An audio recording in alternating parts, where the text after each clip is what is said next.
এই তো আজকে আমার হাজবেন্ডের কথা মতনই আজকে রান্না করলাম। তো সবাইকে দেখাবো আজকে আমি কি রান্না করলাম।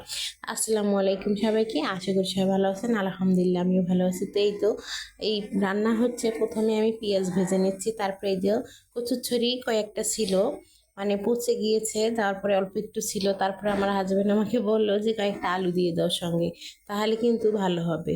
তো ওর কথা মতনই আজকে আমি রান্নাটা করতেছি। কখনোই আমার হাজবেন্ড আমাকে বলে না এই রান্না করো ওই রান্না করো, তো আজকে কেন জানি ও বলছিল, তা ভাবলাম যে ঠিক আছে আজকের কথাটাই আমি কাজে লাগাই। তারপরে তো এই তো চিংড়ি মাছ দিয়ে রান্না করব। তো চিংড়ি মাছটা পেঁয়াজের সঙ্গে ভেজে নিয়ে এখানে আমি আলু আর সেই কচুচড়িটা দিয়ে দিলাম। তারপরে একে একে সব মশলাগুলোই কিন্তু আমি এখানে দিয়ে দেব।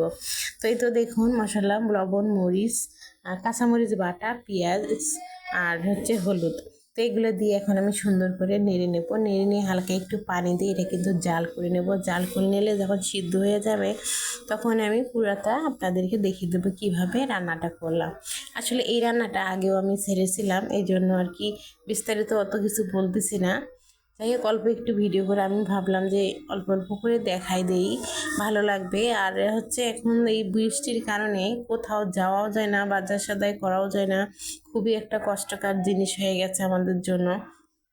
সব সময় বৃষ্টি পড়তেই থাকে, কখনো আকাশটা পরিষ্কার কখনো মেঘ, কখন যে বৃষ্টি হয় বোঝা যায় না, যার জন্য এরকম আজকে হলো। তারপরেই তো কথা বলতে বলতে দিকে পানি শুকিয়ে গেছে তরকারি। তারপরে এখানে আমি এখন ঝোলের পানি দিয়ে দেবো। ঝোলের পানি দেওয়ার পরে দেখুন অনেকটুকু পানি দিয়েছি। এখানে আমি কিছুক্ষণ রান্না করে তারপরে নামিয়ে ফেলবো, অল্প কিছু ঝোল রেখেই নামাবো, বেশি ঝোল দেবো না আজকের তরকারিতে।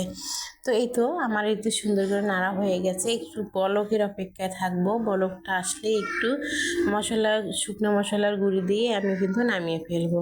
তো কার কার এরকম করে তরকারি খেতে ভালো লাগে অবশ্যই কমেন্টে জানাবেন। আর যদি আমার রান্নাটা ভালো লাগে সেটাও কিন্তু আমাকে কমেন্টে জানাবেন। তো আপনাদের কমেন্ট পেলে আমি খুব খুশি হই, খুবই ভালো লাগে আমার কাছে।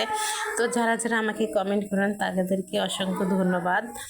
আর যারা করেননি আমাকে কমেন্ট, তাদেরকে আমার কমেন্ট করার জন্য অনুরোধ থাকলো।